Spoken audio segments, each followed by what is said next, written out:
long term, now that I think that we've kind of settled the situation with Janet Yellen, maybe a few questions are left. How do you see this all impacting investing in the near term and the long term for the rest of 2023?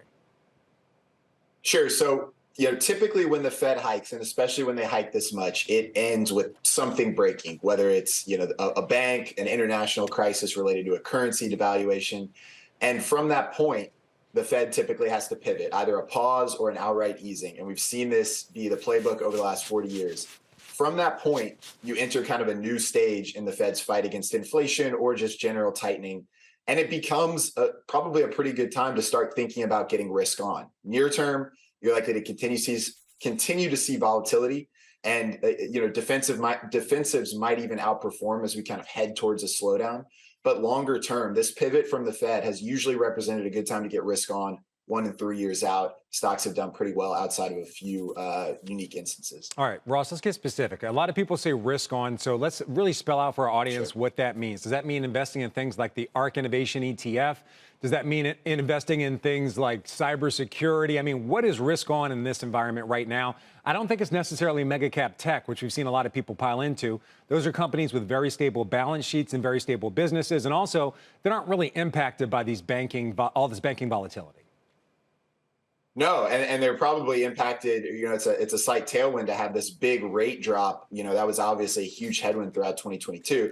I mean, when I say risk on, I'm speaking more broadly about owning equities, being exposed to the market as opposed to fixed income or cash. And we've seen both taking huge inflows over the last year. So really, outside of the financial crisis and the dot-com bubble, these Fed tightening cycles that have ended in shocks have been good times to kind of get into the market or to start to leg in. Now, it doesn't mean there won't be volatility in the near term. The Fed is trying to do, fight inflation on one hand, stabilize the banking system on the other, and kind of counteract each other in certain ways. So it's unlikely that volatility is not in the future. But we think longer term, we've kind of shifted away from inflation towards a focus on growth.